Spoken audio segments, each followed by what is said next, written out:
I had a really cool opportunity to work with the one and only Mark Bell on his left hip that was giving him some issues. What you're about to see is a session that we did together down in Sacramento, California a couple of weeks ago. Now, Mark and I already know each other to some degree because I've been on his podcast in the past. However, this was going to be a little bit of a different trip down to Sacramento. After I went on his podcast a couple of weeks later, Mark reached out and told me that his left hip had been bothering him on and off for many years at this point. Wasn't anything super serious, but it was kind of annoying and it did bother him when he would do things like running or walking for long distances and just on a day-to-day basis. So I flew down there, did a session with him, and after the first day, Mark was starting to really notice a difference. After the second day, he went on a run and he's feeling a lot better. And I'm happy to report that even after I left, Mark was still feeling significantly better and continuing to see positive improvements in his day-to-day life, as well as on those longer runs and walks.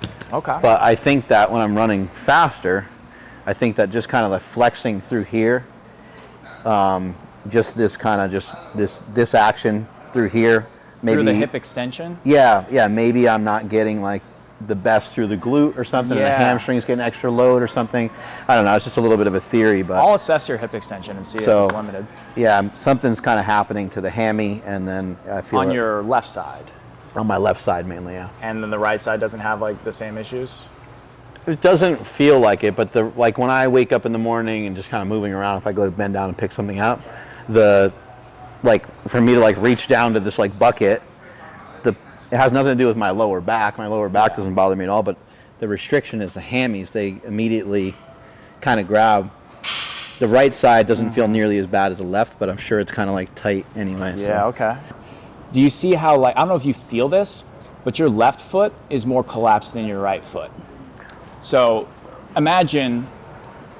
Yeah, this guy's sandwiched in a little bit. Exactly. Like what that tells us about your asymmetry potentially is like, if your left foot is flatter and your right arch is higher, it's basically like you're leaning to the right all the time. Mm-hmm. So what I may see in your assessment is that you have a pelvis that's shifted over to the right side.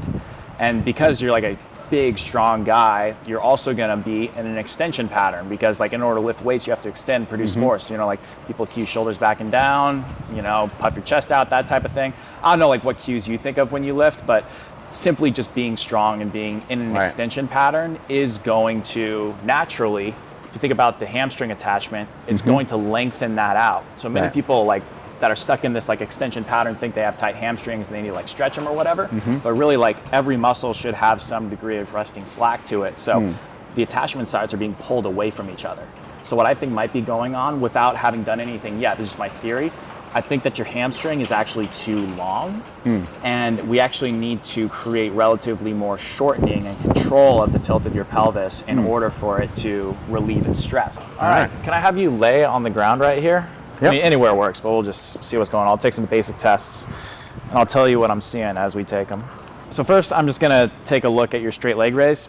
A lot of people think a straight leg raise is a hamstring flexibility test. It is, but it is also a measurement to me of hip internal rotation because in order to straighten out your leg, your femur has to internally rotate and then you have to access internal rotation at some point within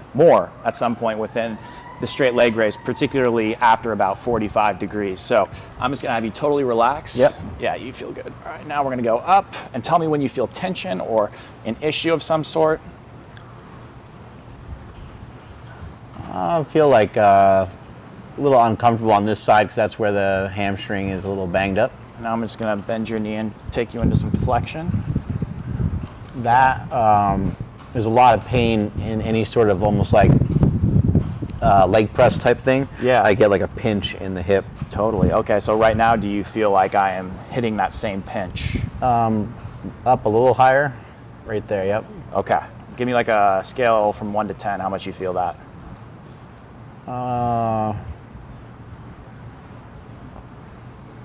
It's like a 7 probably. Okay, that's not nothing. It feels like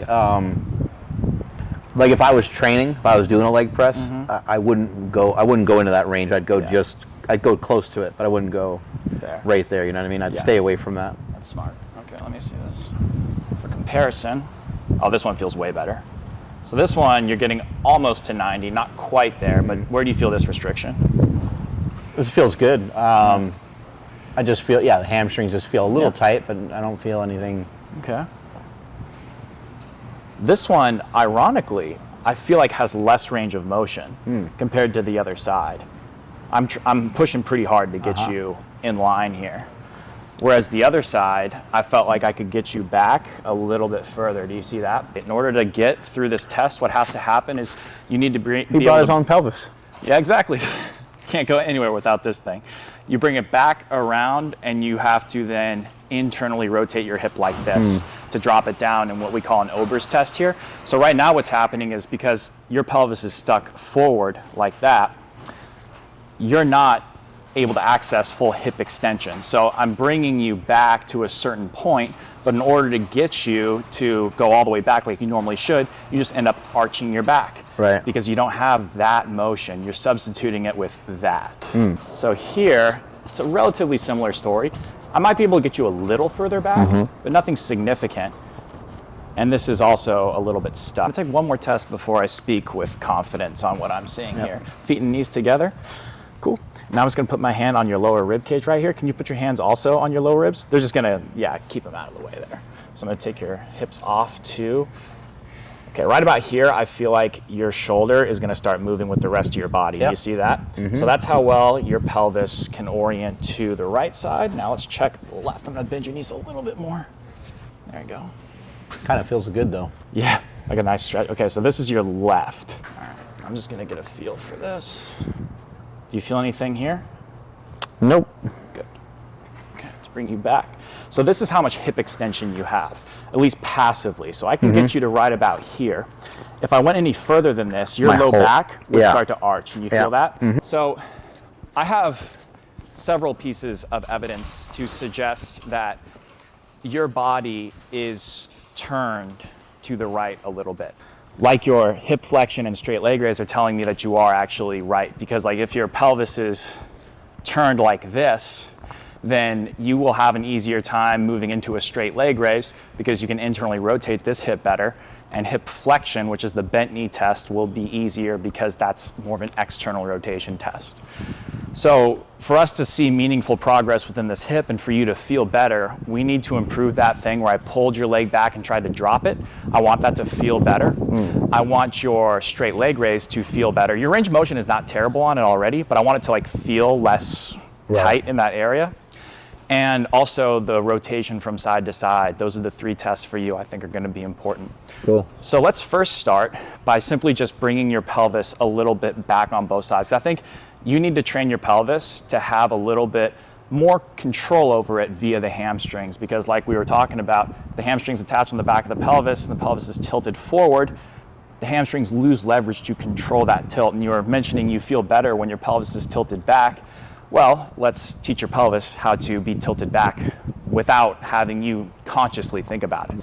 So I want you to think about, okay, when my heels are in contact with this thing, I'm feeling my hamstrings work. And the way that we can make this safe to our nervous system is to breathe through it. So I'm gonna have you just exhale, getting all the air out of your body. At the end of that exhale, you're gonna find your side abs engage.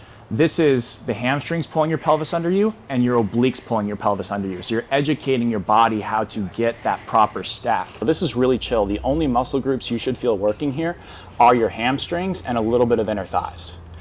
Now give me like that full exhale. Get as much air as you can out. Full air out. There we go. Keep going, keep going, keep going, keep going. You feel those side abs engage a little bit? Good. Pause.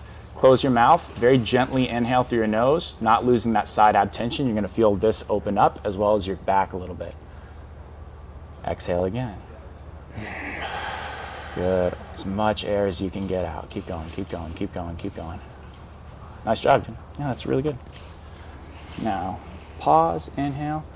Mark's doing a really good job of not inhaling too strongly. A lot of people that come from weightlifting backgrounds, powerlifting backgrounds, whatever the case is, with heavy loads, is they really want to squeeze and compress and just make this like a 1 rep max type of thing. That's not what we want. We want this to be very chill, because this is not one of those things we're just trying to turn on muscles. That is not the intention here. We're trying to create a relationship, like neurologically within his brain. We're telling him, hey, when my heels are in contact with the ground, we need to control the tilt of our pelvis. It can only start to do that if we can isolate those things working together. So that's the key here. And as Mark takes breaths through this, I'm gonna have him just progressively focus on staying relaxed, making sure his neck isn't engaged, because that's a sign that he's tensing himself up too much. Good job, Mark. Full exhale. Try to sigh the air out a little bit, like, there we go, yeah. You see how his ribs are going down here? That is bringing him out of that extension position and more into a stacked position. Full exhale. Keep going, keep going. As much air as you can possibly get out. Good. Now a gentle inhale. You feel your back open up a little bit? It's kind of nice, yeah. I'm gonna have your left foot go on this thing. I'm gonna have your right foot be just a half step ahead of your left, so that way your right midfoot is in line with your left toes. Now this is the key. Bend both knees. You can put your elbows here so your back is rounded. You don't want to be extended. You want to be a little rounded. And you're just going to push your hips back and off to the left like this. So the key is not to do this.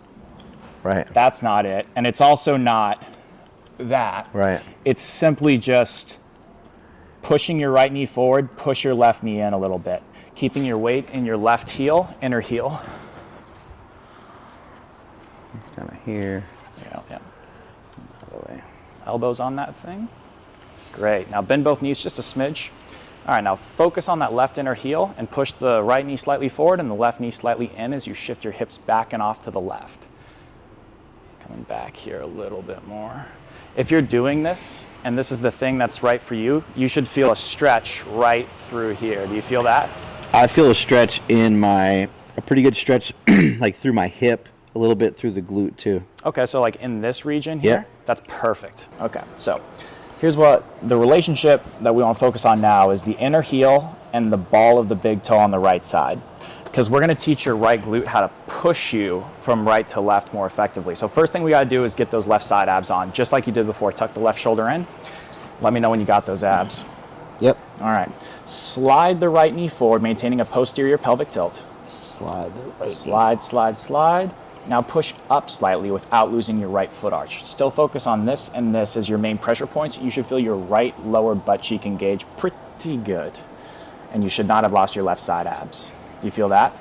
Good job, man. Now just breathe in through your nose, out through your mouth. Keep the intention of pushing the right knee forward and up. That feels different to me. Does it feel different to you? Yeah, it felt like you were able to move my legs all the way pretty much. Definitely. Yeah. How does this feel? That feels better too. Yes. How does that feel? So straighten out this left leg all the way from me. Like have the intention almost to reach it away from you. Now roll this forward, okay? Exhale, bring these ribs in as you do a posterior pelvic tilt. Bring them in. Create that space right here. Do you feel your right obliques working? Yep. Good. Now straighten out that leg a little bit more. Roll the hip over a little bit more. You should feel this muscle working right here and your right abs. Do you feel that? Yep. Good. Breathe in through your nose, out through your mouth. Neck is relaxed. Right abs, left glute. And on this one, do me a favor, give me a little reach over your head like that. This is gonna get some more elongation of this right here, but make sure you keep these ribs nice and tucked. If you're comfortable, you can just go on the floor right here. Okay. Good. Bring these ribs in a little bit more. Perfect. Good job, Mark. Yep. It's kind of hard to tuck the ribs in and then reach with the foot at the same It is, time. because this is teaching you that extension of the hip without you using your low back. Keep this hip rolled over. Very, very good. Very good. So he is in a great straight line right here. He's working on basically being in this position right here without him basically using his back to be in that position. Because many times when people get into this position, they just arch their back to push them forward. I'm exaggerating, obviously, but he needs to own this phase of gait and run. The tightness of the hips and stuff, they feel a little freer though. You know, That's it good. feels a little less, like I feel constantly kind of, I guess like tacked down in these areas. They're super stiff, so feels like it helped loosen me up a little bit. Good. Cool, man. Yep, thank you. Can you do me a favor? Just try and like hinge into that really quick. Just try like turn into each hip. I just want to. Oh, I'm turn just in. for just curiosity's sake. Yeah. I just want to see what you feel like. Yeah, those feel good. Good. That's a great sign. There's no, Cool. yeah, there's no pain going into either one of those. That feels easier to me. What does it It feel feels like? good. There's a little less pain too. You feel like there's less issues? Good. Okay. How's that feel? Good. Better? Great. Can you just tell me how your hip is doing and how you were feeling last night? Now, the timing of this video is really great because if you want to learn more about my methodology and why I did what I did with Mark and what you can do to apply this similar methodology, the assessments and the exercises to yourself or your clients to get better outcomes, early bird registration for the August 2024 biomechanics course is open now and it expires in just a couple of days. I promise you this is a very, very good deal. So if you want to learn more, check out the link down below in the description. Now keep in mind that this is a process and Mark is going to need to do these exercises on his own for an extended period of time, a period of weeks to potentially a couple of months, because these things have been bothering him for years. So you can't expect one session to fix everything, but I'm pretty happy with how far we got in just the short time I had down there with him.